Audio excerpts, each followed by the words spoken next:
Minasan konnichiwa. My name is Sarah. I'm originally from the US, but I live in Japan. And we had a lot of complications bringing my cat to Japan earlier this year. But I'm in America now for the holidays, and my cat is coming with me this time. So the reason why I made this video is hopefully to help other people who are bringing their cats or their dogs in cabin with them on a long international flight. I will be leaving from the Chicago O'Hare Airport around midnight tomorrow night, and that flight's gonna be around 11 hours. And then we'll fly to Seoul in South Korea, which is about a 4-hour layover, and then another hour and a half flight from Seoul to the Fukuoka Airport, where my cat will go under a small quarantine session just to make sure her paperwork is all right. So basically, to prepare your pet, it can be really stressful because there really isn't a whole lot of information about taking your pets on a long international flight. You see a lot of things about domestic flights, so maybe it's like a 2, 3, or 4-hour flight, which is no big deal. I've taken a cat before on a 4-hour flight, and it's really not bad. But an 11-hour flight with a layover, with another hour and a half layover, can be really stressful because that's a long time for a cat to be in a small carrier. And they're a cat, like they're a pet, so it's stressful for me because I know what's going on, but I'm still stressed out.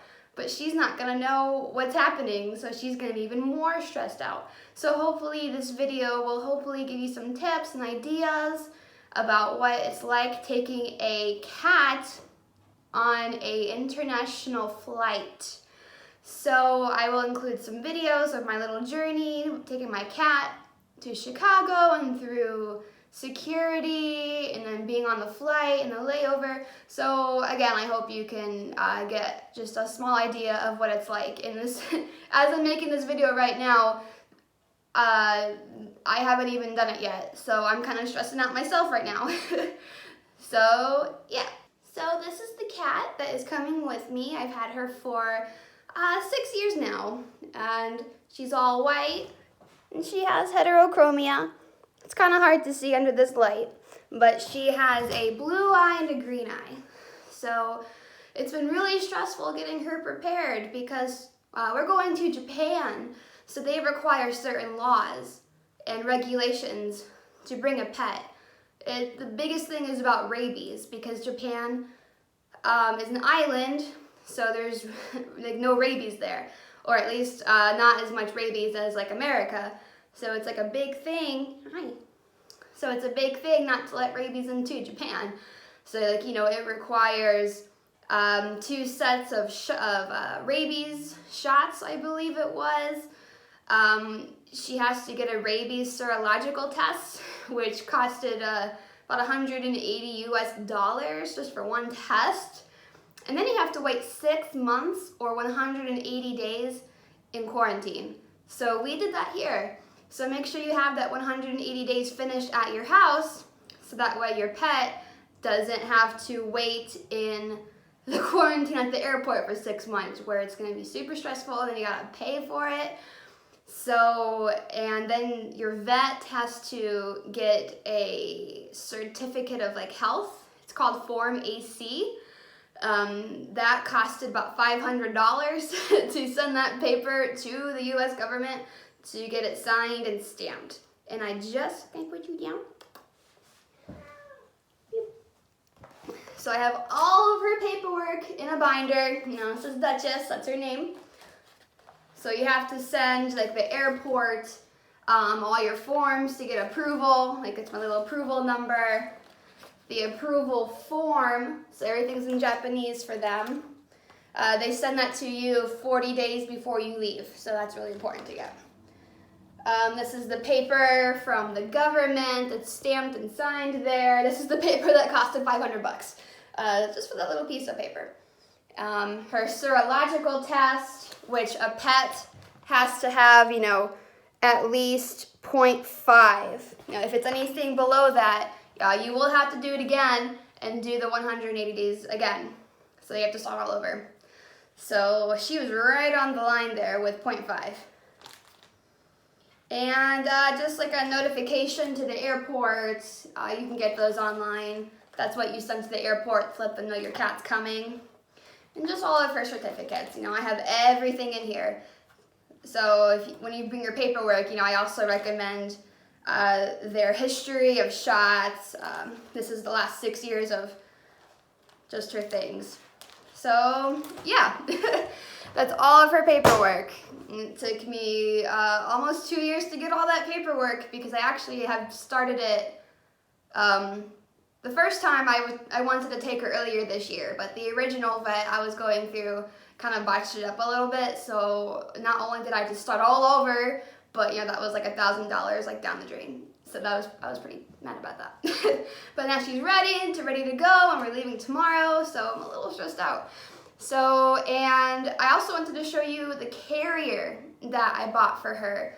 So some airlines have certain restrictions, but I have a soft side carrier.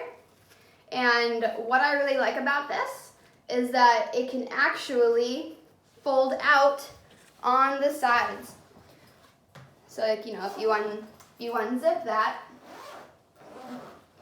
the sides come out and there's a lot of extra space. I got this on Amazon, I think, for about $45. It's in pretty good condition. I'm pretty happy with it. So, and I recommend whatever carrier you are going to use, I recommend putting it on your floor, where your cat or your dog sleeps a lot, so they can kind of sniff it and maybe sleep in it. Thankfully, she seems to really like this. We've had it, or my mom, where she's been the last year, put this carrier on the floor the last month, and she actually really likes it. She sleeps in it all day. So I'm kind of hoping now that she's more familiar with this carrier and she sleeps in it and it has her smells, hopefully it won't be as stressful, because maybe if you put your pet in a new carrier with weird smells, doesn't smell like your house, it might just give them a little more stress. So I recommend putting it in your house somewhere where they can see it and smell it and get acquainted with the carrier. So, and to really help, I also paid a little extra money for my seat on my flight. So I'm traveling with Asiana Airlines. I really like this airlines because they're clean, they're super nice, and the food is actually okay. Some things I've had wasn't that great, but that's my preferred airline because I also like the layover, which is in Seoul, South Korea, which have really, really clean bathrooms. So, you have to call the airline to let them know you have a cat, and then tomorrow we're gonna check her in and make sure all the paperwork is okay. So, and I paid an extra $15 for my seat, where there's only 2 seats in that row. So I'm hoping there's a little extra space where I can put the carrier on the floor and then fold it out. So she'll have extra space for the 11 hours of flight. I also bought pee pads just in case she goes to the bathroom in the carrier. I was told that sometimes cats are so stressed out that they don't even go to the bathroom at all for the whole time. So I'm hoping she doesn't get a urinary tract infection, because that would be terrible to get right when I'm coming back from the US for 2 weeks. So I also bought a portable cat box. It's like foldable. You can get them on Amazon or eBay for super cheap. So that way I can put a pee pad in there when we're at the airport and we're locked in a bathroom. And I'm gonna bring a baggie of cat litter, so when we landed, hopefully she'll go, because I really don't want her to hold it in for almost 21 hours. That would be bad. And then you also have to bring in some cat food and water. So I was instructed by my veterinarian, they're probably gonna be too stressed out to eat, and you also shouldn't feed them 24 hours before you go. Kind of like preparing a cat or a dog for surgery. You don't feed them for a whole day. Just in case, my cat will puke or have diarrhea on the plane. That's like the very last thing that I want. That would be super, super bad. So my vet recommended don't feed her for 24 hours before you go. Carry a water bottle with you, and then carry some food with you. So maybe throughout the flight, maybe give her 1 or 2 pieces of little kibble. So maybe she'll eat it, maybe she won't, but if she does, it'll be like a snack. And like, they won't get super sick if they eat a whole meal and the flight's going up and down from the turbulence. And with the water bottle, my vet also recommended, don't get her like a big bowl because she probably won't drink it. She'll be too stressed out. So maybe put some water in the cap of the water bottle and hold it up to her in the carrier. Maybe she'll take a couple little laps. Yeah.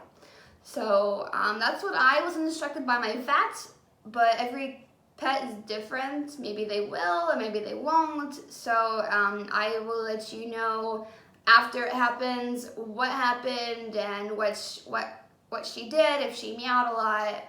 I know she'll hate it, so I'll definitely tell you she'll hate it and be stressed out.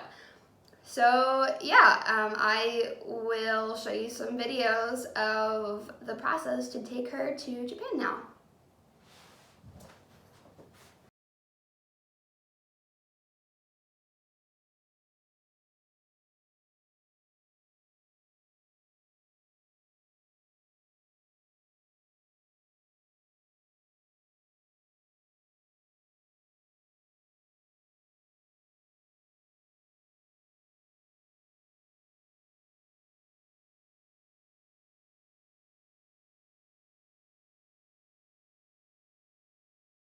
So we just went through security and checking her in. It all went pretty smoothly if you have all your paperwork. It did cost $200, and when you take them through security, you do have to take your pet out of the carrier. She was kind of freaked out, but overall I was pretty happy with it. They did pull me over for my cat litter, but they still let me keep it. She's all snuggled in there. I gave her some water and some kibble, which she ate. So I'm kind of hoping she drinks a little bit of water. And I did put her pee pad in there just in case.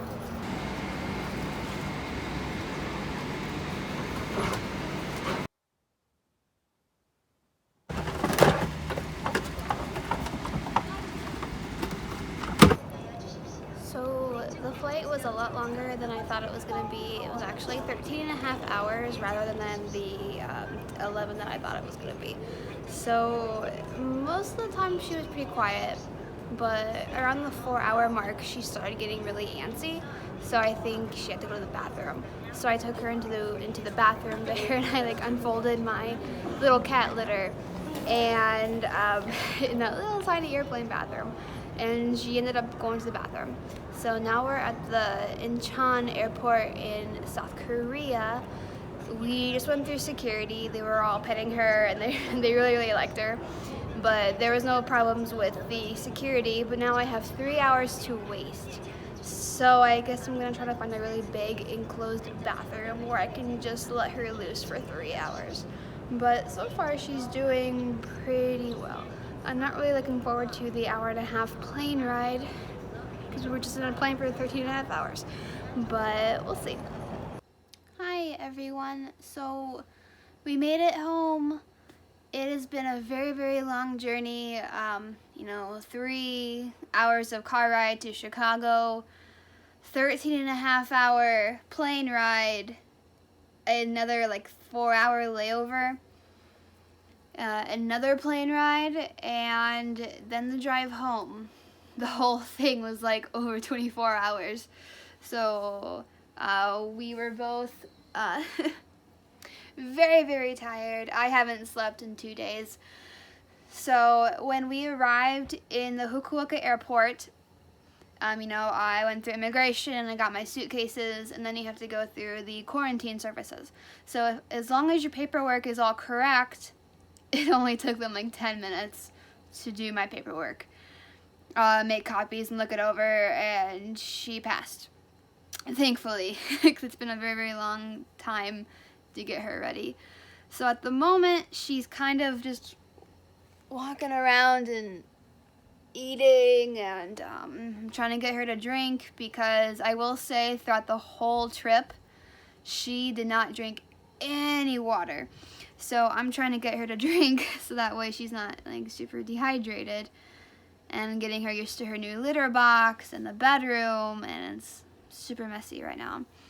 So overall, I would recommend, number one, getting your pet used to the carrier, keeping it in your house for at least a month so they can sniff it and get used to it and sleep in it, possibly just like she did, because she was very, very comfortable in her carrier. Buy things that you think they might need, like if they have an accident, like, you know, pee pads. I bought a foldable cat litter box, which she used twice, so that definitely came in use, because, like, you know, cats can't hold it in for more than 12 hours or they're probably going to get a urinary tract infection.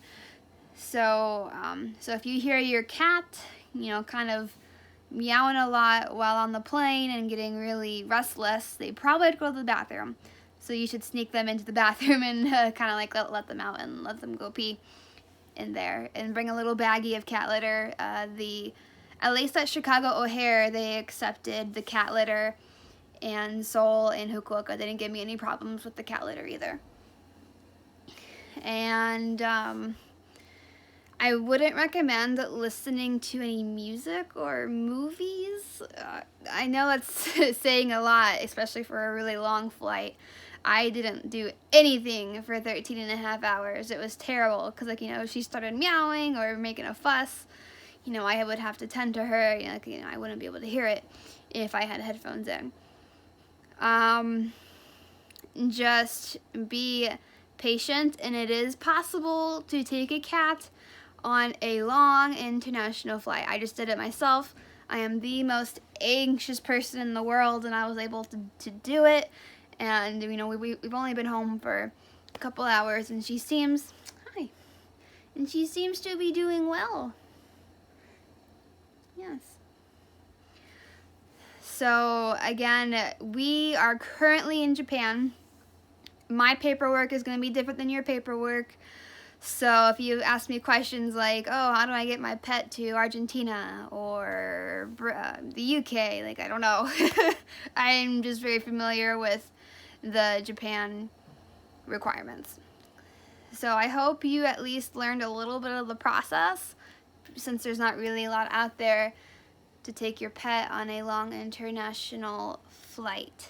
So, and another thing, just kind of be careful with which airline you choose. I did mention earlier that Asiana is my preferred airline, but I was not really happy with them when I was going from Seoul to Fukuoka. It's only like an hour plane ride, so it's a really small plane. But I've never had this problem before. I mean, it was a really older plane that obviously wasn't meant for pet carriers under the seat. Like, it was too small under the seat. So their first solution was to put my poor cat in, like, the overhead. And, like, you know, I remember, I think it was United who put that French Bulldog puppy in the same place, and it died from lack of oxygen, I believe. So I was like, no, like, do you want her to die? Because that's crazy. So then, after they asked the captain, they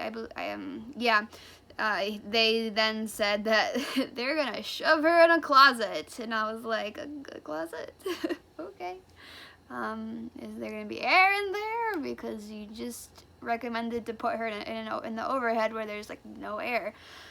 So they assured me there was gonna be oxygen in there. So I trusted them, and I put this poor cat in a flight attendant closet where it's completely dark.